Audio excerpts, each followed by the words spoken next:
चलिए दोस्तों, नमस्कार।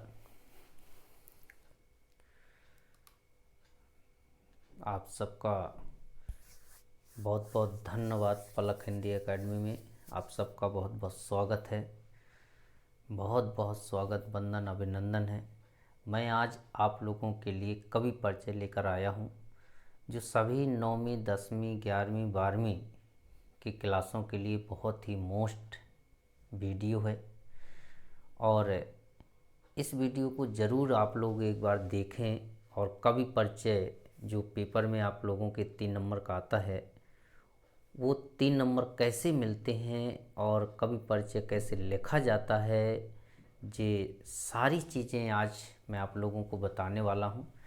और निश्चित तौर पे यदि ये वीडियो आप लोग देख लेंगे तो 3 नंबर जो कवि परिचय में आप लोगों को मिलते हैं वो आपको मिलेंगे, जी मेरा पूरा विश्वास। चलिए देखते हैं। तो देखिए प्रश्न कैसा आएगा पेपर में। तो सबसे पहले प्रश्न पर चर्चा करते हैं हम कि तुलसीदास अथवा कुंवर नारायण का साहित्यिक परिचय निम्न बिंदुओं के आधार पर लिखें। इस तरह का एक प्रश्न आएगा और नीचे बिंदु दिए रहेंगे। जैसे यहाँ दिए हैं 2 रचनाएं, भावपक्ष, कलापक्ष और साहित्य में स्थान। इस तरह से एक प्रश्न आएगा। तो दोस्तों क्या करना है हमें कि सबसे पहले हमें जिसका भी लिखना है, तो देखिए दोनों में से आपको किसी एक का लिखना पड़ेगा। तो चाहे आप तुलसीदास का लिख दें, चाहे कुंवर नारायण का लिख दें। तो मैंने यहाँ उदाहरण के तौर पर तुलसीदास का नाम लिखा है। तो आप लोग क्या करें कि जिस कवि का भी आपको लिखना है, ध्यान दें, जिस कवि का भी आपको लिखना है उसका क्या करें कि आप लोग यहाँ पर उसका नाम ज़रूर लिख दें, कवि का नाम लिख दें। और कवि का नाम लिखने से ये हो जाएगा, देखिए यहाँ पर जिस तरह से ये तुलसीदास का नाम लिखा हुआ है, ये तुलसीदास, तो तुलसीदास का नाम ज़रूर लिख दें आप। ठीक है। अब जब तुलसीदास का नाम लिख देंगे, यहाँ पर ये लिखा हुआ है सामने, तो हमने तुलसीदास का नाम लिख दिया। यदि आपको क्या करना है, कुंवर नारायण का लिखना है, तो यहाँ पर कुंवर नारायण का नाम लिख दें। और इसके बाद देखिए क्या करना है, कैसे लिखा जाता है, बस थोड़ा सा आपको समझना भर है और पूरे आपको 3 नंबर मिलेंगे। इसके बाद हमने क्या किया, देखिए पहली हेडिंग डाल दी और पहली हेडिंग हमने डाली है 2 रचनाएं। तो यदि हम तुलसीदास का लिख रहे हैं तो तुलसीदास की 2 रचनाएं लिख दी हमने। जैसे नंबर 1 रामचरितमानस है, दूसरी हमने कविता वाली लिख दी, गीता वाली लिख दी, दोहा वाली लिख दी। इस तरह से आपको रचनाएं लिख देना है। और फिर इसके बाद हमने दूसरी हेडिंग डाली भावपक्ष। तो देखिए प्रश्न में भावपक्ष और कलापक्ष एक साथ बताए गए हैं, लेकिन आपको क्या करना है, भावपक्ष अलग लिखना है और कलापक्ष अलग लिखना है। तो हमने सबसे पहले देखिए डाला है भावपक्ष। तो देखिए ये भावपक्ष हमारी दूसरी हेडिंग डली हुई है और इसमें हम लिखेंगे, तो तुलसीदास जी ने अपनी रचनाओं में भावपक्ष के अंतर्गत निम्न बिंदुओं का उल्लेख किया है। भावपक्ष के अंतर्गत निम्न बिंदुओं का उल्लेख किया है। इस तरह से हमने क्या किया, भावपक्ष में हमने लिख दिया। अब निम्न बिंदुओं को उल्लेख किया है तो इसके बाद हम क्या करेंगे, डैश लगाएंगे और पहली हेडिंग डालेंगे। देखिए पहली हेडिंग डली हुई है भक्ति भावना। भक्ति भावना। एक बात और ध्यान दें, यदि आपका मान लीजिए तुलसीदास का नहीं आया है, तुलसीदास का परिचय नहीं आया, तो देखिए 2 रचनाएं हमने हेडिंग डाली और जिसका भी आया है उसकी 2 रचनाएं हमने ऐड कर दी। और भावपक्ष फिर उसमें भी हमने हेडिंग डाली और उसमें लिख देंगे, जहाँ तुलसीदास जी का नाम लिखा है वहाँ पर हम उस कवि का नाम लिख देंगे जो परीक्षा में आया हुआ है। जैसे कुंवर नारायण का आया तो कुंवर नारायण का लिख देंगे, रघुवीर सहाय का आया तो रघुवीर सहाय का लिख देंगे, जिसका भी आया उसका हम नाम लिख देंगे यहाँ। ठीक है। तो कुंवर नारायण जी ने अपनी रचनाओं में भावपक्ष के अंतर्गत निम्न बिंदुओं का उल्लेख किया है। इस तरह से हम लिख देंगे। पहली हेडिंग डालेंगे, देखिए भक्ति भावना। तो हमने तुलसीदास का लिया है उदाहरण में, तो तुलसीदास में हम लिखेंगे कि तुलसीदास जी ने अपनी रचनाओं में भक्ति के भावों की त्रिवेणी प्रवाहित की है। और यदि तुलसीदास का नहीं आता है और किसी का आता है तो देखिए हेडिंग तो हम यही डालेंगे भक्ति भावना, यहाँ पर उसका नाम बदल देंगे। देखिए यह तुलसीदास का जो नाम लिखा हुआ है इस नाम की जगह हम कुंवर नारायण का नाम लिख देंगे, या जिसका भी पेपर में आया है उसका नाम लिख देंगे, और बाकी सेम लिख देंगे कि कुंवर नारायण जी ने अपनी रचनाओं में भक्ति के भावों की त्रिवेणी प्रवाहित की है। ठीक है, इस तरह से आपको लिखना है दोस्तों। समझ में यदि ना आए तो कमेंट करके ज़रूर मुझे बताना कि समझ में नहीं आया है सर, हम दोबारा आपको बताएंगे। दूसरी हेडिंग डालेंगे, देखिए समन्वयवादी भावना। सेकेंड हेडिंग है समन्वयवादी भावना, और समन्वयवादी भावना हम हेडिंग डालने के बाद पुनः लिखेंगे कि तुलसीदास जी ने अपनी रचनाओं में समन्वयवादी भावनाओं का समावेश किया है। इस तरह से हम लिख देंगे। अगर तुलसीदास का नहीं आता है दोस्तों तो क्या करेंगे, यहाँ से तुलसीदास की जगह जिसका भी आया है उसका नाम हम ऐड कर देंगे और पूरा सेम लिख देंगे। ठीक है, इसके बाद हम चलते हैं दोस्तों रहस्यवादी भावना। अगली जो हेडिंग है रहस्यवादी भावना पर चलते हैं। और रहस्यवादी भावना में देखिए फिर हमने तीसरी हेडिंग डाली, और यहाँ पर हमने लिख दिया तुलसीदास जी ने अपनी रचनाओं में भावनाओं की जगह आपको क्या लिखना है, यहाँ पर आपको रचनाएं लिखना है। ठीक है, रचनाओं में। ठीक है, तुलसीदास जी ने अपनी रचनाओं में रहस्यवादी भावनाओं का समावेश किया है। इस तरह से आपको इसका भी लिख देना है। ठीक है, रहस्यवादी भावना हमने हेडिंग डाली है, देखिए तीसरी हेडिंग है, और इसमें लिख देंगे तुलसीदास जी ने अपनी रचनाओं में रहस्यवादी भावनाओं का समावेश किया है।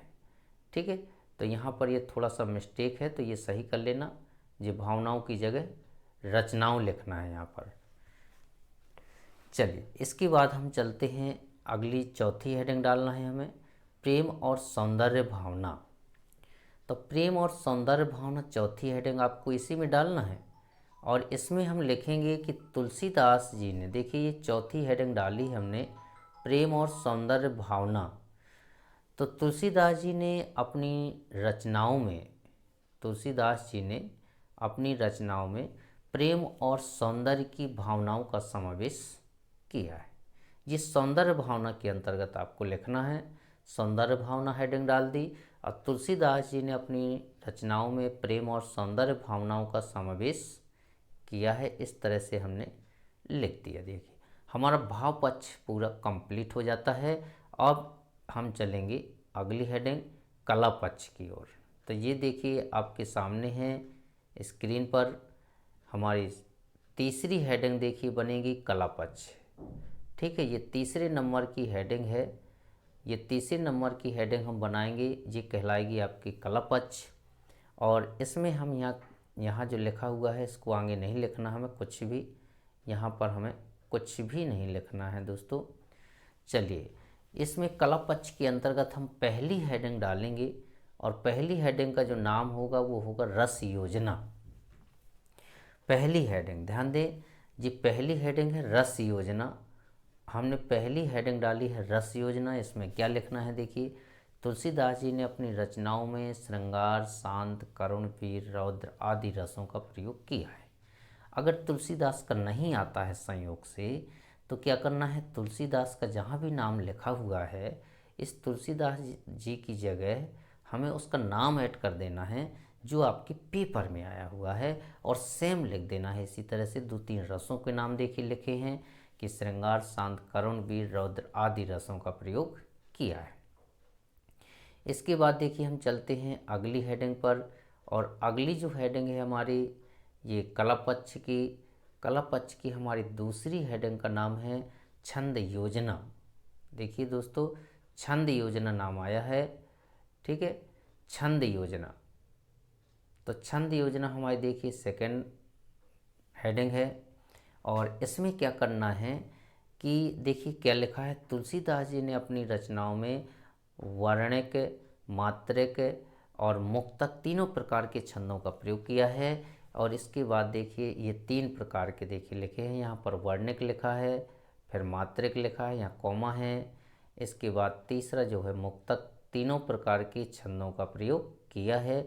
इसके बाद नाम लिख देना है, जैसे दोहा है, सोठा है, चौपाई है, गीत का है, हरिगीत का है आदि कह दें छंदों का प्रयोग किया है।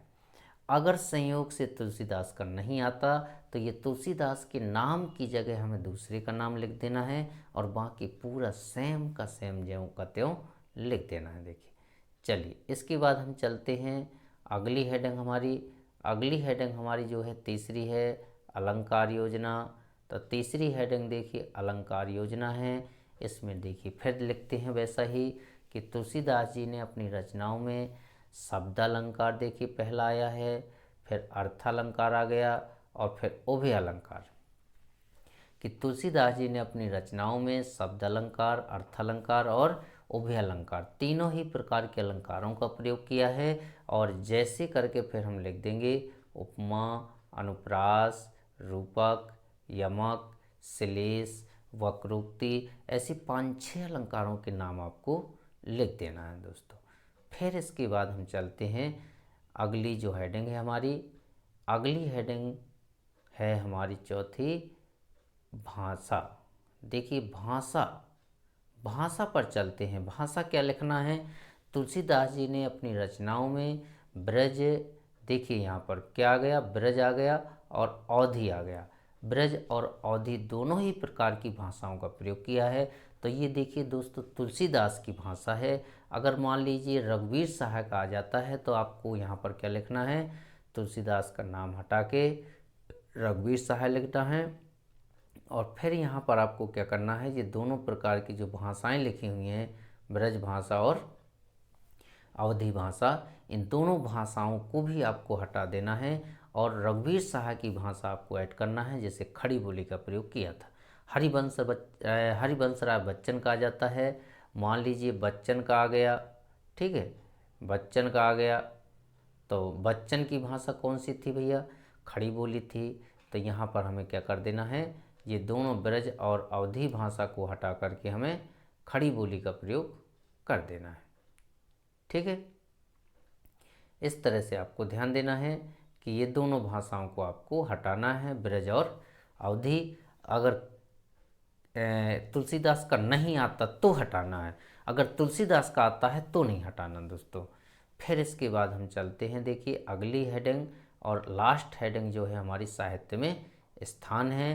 तो दोस्तों साहित्य में स्थान डालना है हमें चौथी हेडिंग, और चौथी हेडिंग साहित्य में स्थान डाल के हमें इसका लिखना है। क्या लिखेंगे कि तुलसीदास जी का हिंदी साहित्य में सर्वश्रेष्ठ स्थान रहा है, ठीक है, या सर्वश्रेष्ठ स्थान रहा है कर देना। यहाँ पर क्या करना है दोस्तों, रहा है स्थान, ठीक है, रहा और जोड़ देना है, स्थान रहा है किसका, तुलसीदास जी का। यहाँ पर आपको रहा है जोड़ना है, ठीक है, रहा है। फिर इसके बाद लिख देना है कि तुलसीदास जी को, ठीक है, तुलसीदास जी को अनेक पुरस्कारों से सम्मानित भी किया गया है, ठीक है, अनेक पुरस्कारों से सम्मानित भी किया गया है। इस तरह से आपको क्या करना है, जी आपका परिचय पूरा कंप्लीट हो जाता है।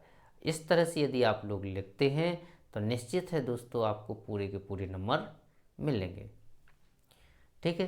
तो यहाँ पर आपको नीचे ही लिख देना है कि तुलसीदास जी, ठीक है, तुलसीदास जी का हिंदी साहित्य में या हिंदी साहित्य के क्षेत्र में सर्वश्रेष्ठ स्थान रहा है। और तुलसीदास जी को, ठीक है, तुलसीदास जी को अनेक